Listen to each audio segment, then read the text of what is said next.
రోజులలో 15,000 పోలీసు ఉద్యోగాలు భర్తీ చేస్తాను ముఖ్యమంత్రి చెప్తుండు. త్వరలోనే 200 యూనిట్ల ఉచిత విద్యుత్ అంటుండు.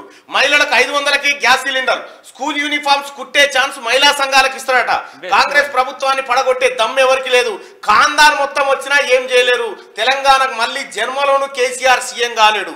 బీఆర్ఎస్ ఎంపీలను గెలిపిస్తే మోడీకి కేసీఆర్ కు గులాంగిరి చేస్తాడు.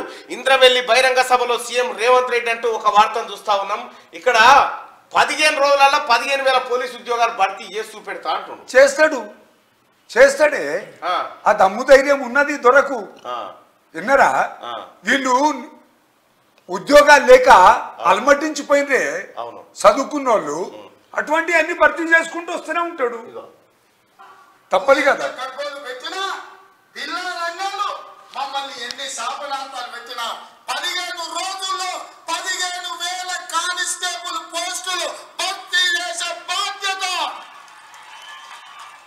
15 రోజుల్లో 15,000 కానిస్టేబుల్ పోస్టులు భర్తీ చేసే బాధ్యత మా మంత్రివర్గం తీసుకుంటుంది. మాది బాధ్యత అని చెప్పి నేను ఈ వేదిక మీద నుంచి మాట ఇస్తున్న మిత్రులారా. ఈ రోజు కేసీఆర్ మాటలకు ఎట్లా తేడా ఎట్లా కనిపిస్తుంది? ఈయన చేసేది చెప్తాడు, చేసేది చెప్తాడు, నేనే చెప్తాడు. ఆయనేమో ఇక చేయండి కూడా చెప్తుంటే చేసినట్టు. తెలిసినో లేదో మేడిగడ్డ ఓపెన్ చేసిన 4 నెలలకే అయిందట. కానీ దాచిపెట్టినట్టు అదే 4 నెలలకే అయిందట. ఓన్లీ 4 months లోనే కథమైంది. ఇంత మోసకాడు ఉంటాడు కేసీ. మీరు చెప్తేనే నమ్మలేయాలా? ఏ గట్టుంటది అనుకున్నా. చెప్పేది ఒకటి మల్లన్న, ఇప్పుడు చెప్పిన మాట ఇప్పుడే మర్చిపోతాడు.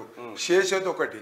అబ్బా తొక్కాల విని మనసులో అనుకున్నాడు అనుకో, బిల్కుల్ వన్ దగ్గర రానియాడు. పతాన్ రామకృష్ణ అంటాడు ఎట్లా పతనం అయిపోయింది. వాడు సీనియర్ డైరెక్టర్. చపాయించింది 500 రూపాయల నోటు ఈయన చేసాడు.